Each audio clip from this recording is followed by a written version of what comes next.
Morning po. So today magte-test po tayo ng puro cacao tablea. So galing din po ito dun sa box of goodies na video na in-upload ko po para mga 3 or 4 days ago po yun. Kasama po nung goat's milk at saka nung cottage cheese. So baseline po muna tayo. Of course no sugar po ito. Pure na cacao chocolate po siya.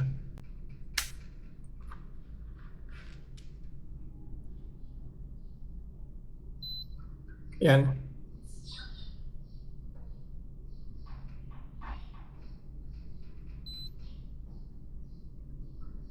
Hmm. 131. So, sige. Pwede na po natin itry. Tatlong tablea. Tapos lalagyan ko po siya ng equal gold. Isang sachet lang po ng equal gold para magkaroon lang po ng konting tamis. Baka hindi ko po kayanin yung pait. Yan. Tapos inumin ko po siya after an hour. Babalikan ko po kayo para dun sa blood sugar spike.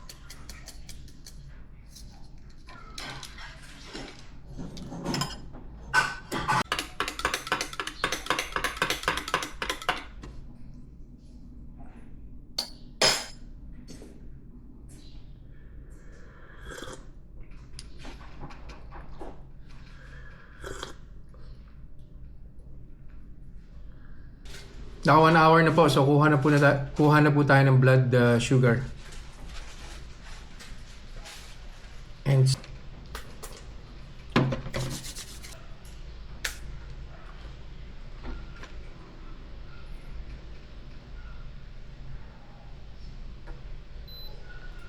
yan.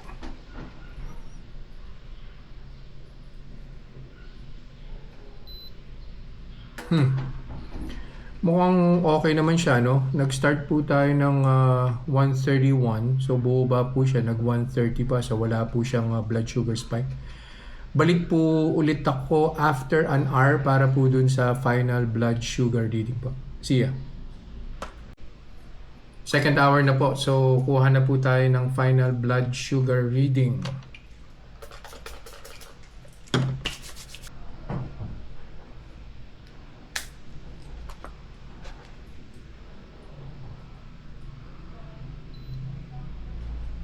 Yan po.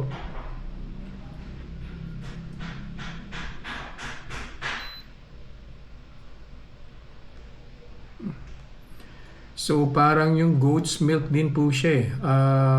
Bumaba ng bahagya tapos umakyat ulit ng bahagya. So pwede ko naman pong i-check yung third hour niya kung totally bababa na po siya. Sama ko na lang po dun sa video.